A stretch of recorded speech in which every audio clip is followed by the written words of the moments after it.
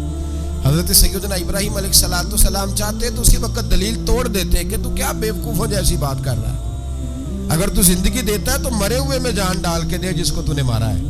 لیکن حضرت ابراہیم نے دیکھا کہ بیوقوف ہے, بیوقوفوں سے بحث نہیں ہوتی, دلیل بدل لی جاتی ہے. ان کی عقل کے مطابق بات کی جاتی ہے. حضرت ابراہیم فرمانے لگے میرا رب وہ ہے جو سورج مشرق سے نکالتا ہے اور مغرب میں غروب کرتا ہے. تو اگر رب ہے تو تو مغرب سے نکال کے مشرق میں غروب کر.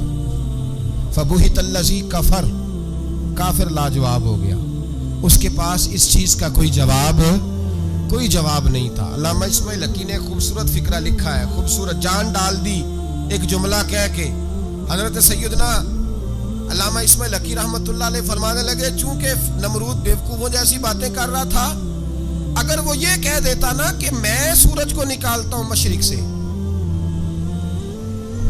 میں غروب کرتا ہوں معاذ اللہ مغرب میں, میں نکالتا ہوں, تو آپ اپنے رب سے کہیے کہ وہ مغرب سے نکال کے مشرق میں غروب کرے.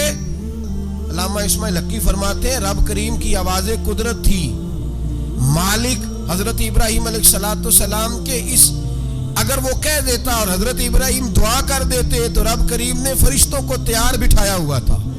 فرمایا اگر یہ کہہ دے میرے خلیل سے کہ سورج مغرب سے نکال کے مشرق میں غروب کرنا ہے تو تیار رہنا, جس طرح خلیل کہیں گے ویسے ہی کر دیں گے. واتخذ اللہ ابراہیم خلیلا, ابراہیم ہمارا دوست جو ہوا, جیسے کہے گا ویسے کر دیں گے. حضرت سیدنا ابراہیم علیہ السلام کی باتوں کا جب جواب نہ دے سکا, دلیل نہیں بندہ دیتا, پھر لڑائی کرتا ہے, پھر جھوٹے موٹے اعتراض کرتا ہے. دلیل ختم ہوتی ہے تو لوگ ذاتیات پہ اترتے ہیں, کہتے ہیں یہ کھانستا صحیح نہیں, دیکھتا صحیح نہیں. دلیل ختم, اب ذاتیات پہ اترے, کہنے لگے مجھے پتہ چلا ہے کہ یہ فلانی جگہ گیا تھا تو وہاں جا کے اس نے اس طرح کیا ہے. پھر لوگ ذاتیات پہ اترتے ہیں, جب دلیل کا جواب دلیل سے نہیں دے پاتے پھر ذاتیات پر اتر کر حملے کرتے ہیں. حضرت ابراہیم کے دلائل کا جواب نمرود نہ دے سکا تو کہنے لگا کہ اس کو آگ میں ڈال دو. قوم گئی ہوئی تھی ساری, آپ نے بات سنی ہوئی ہے, میں نے صرف اشارہ دینا ہے, میلے پہ تو حضرت سیدنا ابراہیم علیہ السلام نے سارے بت توڑ دیے, کلاڑا بڑے بت کی گردن پہ رکھا. واپس آئے, کہنے لگے بت کس نے توڑے ہیں, تو فرمایا اس سے پوچھو جس کی گردن پہ کلاڑا ہے. کہنے لگے یہ تو بول ہی نہیں سکتا, تو فرمانے لگے بڑے بیوقوف ہو جو بولتا ہی نہیں, سنتا ہی نہیں, اپنا آپ نہیں بچا سکتا, اس کی پوجا کرتے ہو. کہنے لگے پکڑو, دلیلیں ختم ہو گئی, اس کو آگ میں ڈالو. بہت بڑی حویلی 45 فٹ مربع پہ مشتمل ایک حویلی بنائی گئی اور 45 فٹ اونچی. مختلف روایات, علامہ اسماعیل حقی کہتے ہیں کہ 3 مہینے تک نمرود نے کہا کہ اس کے اندر لکڑیاں ڈالو. لوگ پوچھنے لگے کتنی دنیا جلانی ہے, کہنے لگا بندہ تو ایک جلانا ہے, پر بندہ بڑا تگڑا ہے, ایک بندہ. 3 مہینے لکڑیاں ڈالی گئیں. اور لوگوں کی جو تہمات ہوتی ہیں نا وہ بڑی عجیب ہوتی ہیں. تہمات میں نے بڑی تفصیل سے رمضان المبارک میں گفتگو کی تھی. بدشگونی, تہمات لوگ لیتے ہیں. اس وقت بھی لوگ تہمات کا شکار ہو گئے. عقیدہ بگڑ جاتا ہے تو وہ عجیب و غریب باتیں کرنے لگتا ہے. تہمات کا شکار ہو گئے. بیبیاں نظر مانتی, میں بیمار ہوں, اگر صحیح ہو گئی تو اتنے من لکڑی دوں گی حضرت ابراہیم کی آگ جلانے کے لیے. ایک عورت لے کے جا رہی ہے لکڑیاں, تو ایک نیک دل آدمی نے اس سے پوچھا کہاں جا رہی ہو. کہنے لگی میں نے منت مانی تھی تو حضرت ابراہیم علیہ السلام کو معاذ اللہ جلانے کے لیے لکڑیاں لے کے جا رہی ہوں. تو وہ رب کریم کے بندے کہنے لگے تو ڈھونڈتی رہے گی, تجھے وہ جگہ ملے گی نہیں. وہ بی بی کئی مہینے گھومتی رہی, جگہ ہی نہیں ملی جہاں لکڑیاں ڈالنی, ماری گئی. تہمات کا شکار ہوئے بہت سارے لوگ. تہمات کا بھائی, تہمات دین کے اندر منع ہے. تہمات دین میں کوئی نظر ماننا, کوئی کسی بزرگ کے مزار پہ جا کے سالے ثواب کے لیے کوئی چیز ماننا, یہ تو درست ہوا.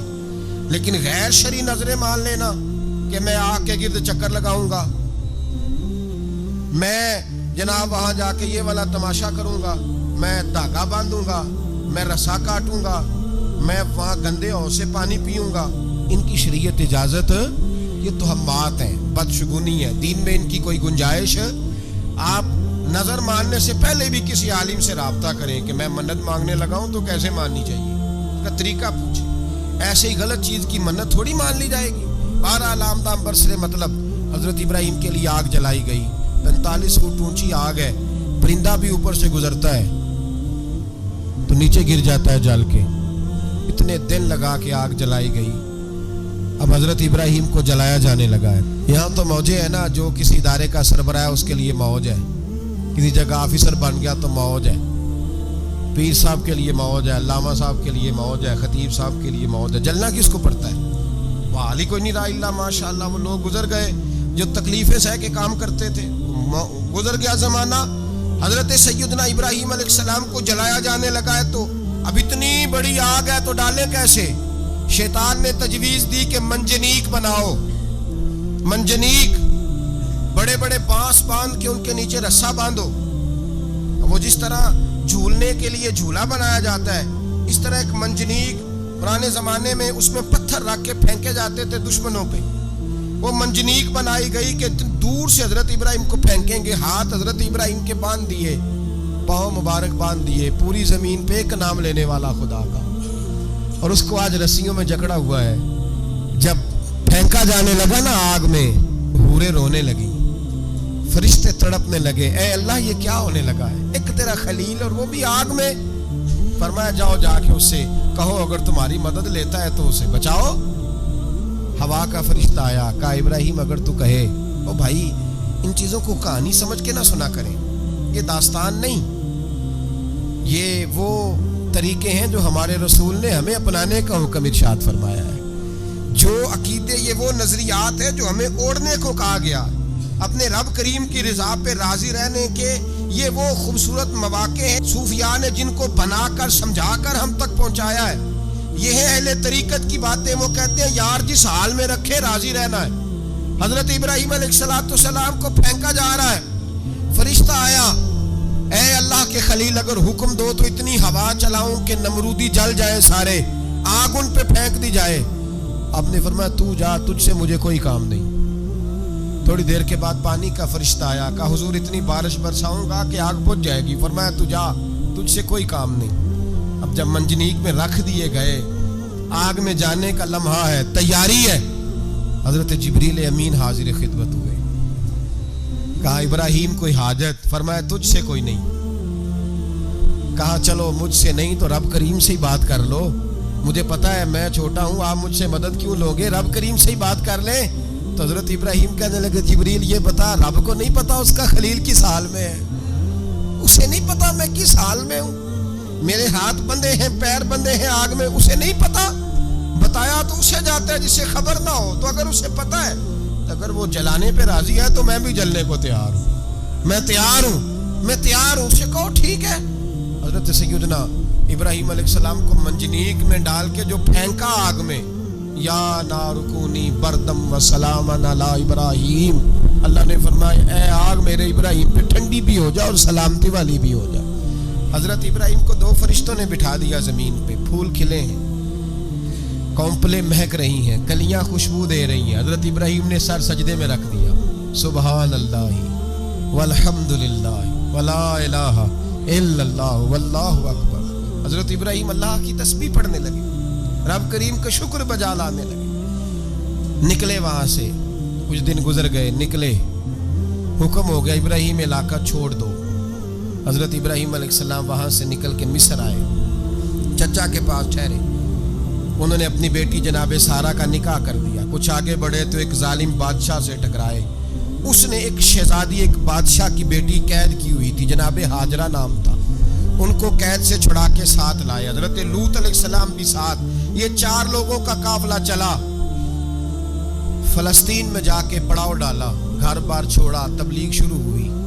حضرت ابراہیم کے گھر میں 2 خواتین ہیں, ایک آپ کی بیوی ہیں, ایک حضرت ہاجرہ ہیں. اولاد کوئی نہیں, بڑا میوہ ہے میٹھا. گھر وہی آباد ہوتا ہے جس میں بچے روتے ہیں, گھر ہوتا ہی وہ ہے جس میں بچوں کی چنچناہٹ ہوتی ہے, بھن بھناہٹ ہوتی ہے. حضرت ابراہیم نے ایک بچہ روتے ہوئے دیکھا تو آنکھوں میں آنسو آئے, کہنے لگے ربی حب لی من الصالحین, یا اللہ مجھے بھی نیک اولاد عطا کر دے. حضرت سارہ نے سن لیا, کہنے لگی ابراہیم شاید میرے بطن سے تو آپ کو نصیب نہیں, ہاجرہ سے نکاح کر لو. جناب ہاجرہ سے نکاح ہوا. اللہ تو بڑا بے نیاز ہے, رب کریم نے حضرت اسماعیل جیسا خوبصورت بیٹا عطا فرمایا. بیٹا کالا سیاہ بھی ہو تو سینے کی ٹھنڈک ہوتا ہے, پر یہ تو وہ بیٹا ہے جس کی پیشانی میں نور محمدی چمکتا ہے صلی اللہ علیہ وسلم. حضرت سیدنا اسماعیل علیہ اتنے خوبصورت. اب جس